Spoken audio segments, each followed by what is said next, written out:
Hello everyone, I just want to do a quick video on the upgrades I did to the Bad Batch shuttle. So this isn't quite a review, I'm just kind of going over what I actually changed about the base set.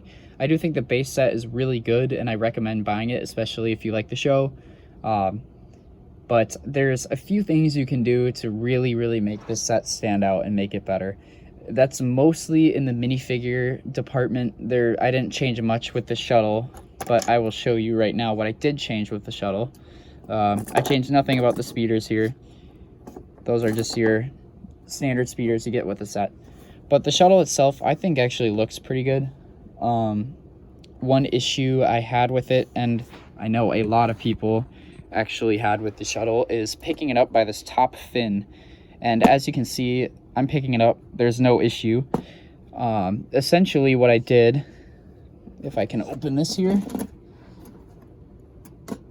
Yep, I can't open it. This isn't a good look. There we go.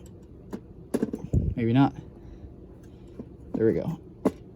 Essentially what I did, and this isn't my idea, I actually saw a bunch of people on Instagram and the Lego Star Wars subreddit did this, is these two pieces right here were originally those blue tiles right there. I'm kind of zooming in on them. That's a good change you can do because that top part actually didn't connect onto the cockpit and now it does. So you're actually able to lift the whole thing up by the top fin, which you weren't able to do before. Before, what would happen is you would lift the top fin. It keeps coming off, God. It wasn't doing this literally until I started recording, so maybe that's not such a good look. But essentially what was happening with it is you'd try to pick it up by the fin and the whole thing would just open like that.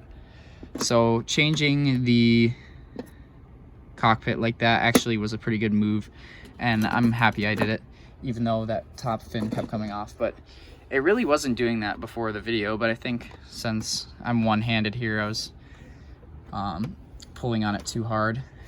But yeah, it definitely makes it more swooshable and just kind of more fun to actually fly around with. Now I kind of want to go over what I changed with the minifigures here. 3 of them I changed fairly significantly and 2 of them I didn't at all. So the 2 I didn't really change were Wrecker here. I didn't change anything about him. One thing I considered changing was putting a utility belt on him. I think that could have been a decent change. And tech here, I just gave him the standard clone pistols because the ones he comes with were too big in my opinion. So yeah, those 2 I didn't change at all. Now get them out of the way. The next 3 I changed fairly significantly. The first figure here we have is Crosshair. I added a rangefinder. I actually did glue it on. So yeah, if you don't like altering your parts like that, I can totally see why you wouldn't want to do that. But I just think it makes him look so much better. And I'm going to just buy a separate helmet to have with the figure so he's kind of complete, even though I did glue that on there. And I did add a backpack for him to keep his rifle. And you can kind of see how I built that there. It's just a neck bracket and then that clip piece there. So pretty simple backpack to build. So yeah, I think that does wonders for Crosshair, honestly. The next figure I kind of changed up is Hunter. Again, I gave him that clone pistol because I think it just looks really good with the Bad Batch here. He has his knife still. The main thing I did with Hunter, and he does not want to stand up. Stand up, please. Oh my goodness. There we go. Is I gave him a backpack again. I don't know if they make parts like this in gunmetal, but if they did, that would look good on him. But I think the gray looks fine. And again, it's just a neck bracket with that piece. I don't know what that's called. And then the 2 tiles on it, which I think just makes him look better in general. And the last figure here that I altered the most is Echo, and I think this figure just looks amazing. So I did a few things with him. I guess first of all, I'll show his backpack, which is similar to Tech's, although I kind of just made it a little different with that printed piece there. I don't know, I think it looks pretty good. But his hand there, I actually just used a regular gray minifigure hand and cut the hand part off, which I would be careful doing if you were planning on doing something similar, because it's going to be hard to get out and you don't want it to get stuck in there. So I actually have something like a little tool I can just pull that little nub out with.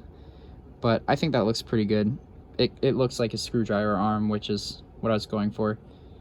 You can see his waist cape as well.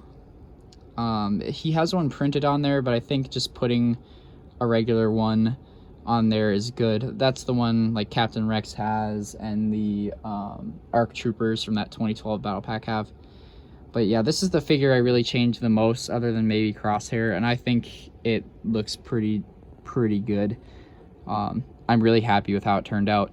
And in general, I'm pretty happy with the updates I did to the figures, as they're all laying there dead.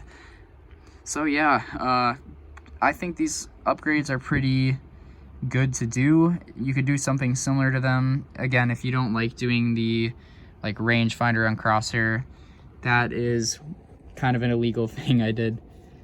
And I might catch some flack for that, but again, I think it looks really good and does the minifigures some justice. But I really think I did a good job on Echo here. The clone pistols are really great. If you wanted to add those to your figures, I think they make them look a lot better.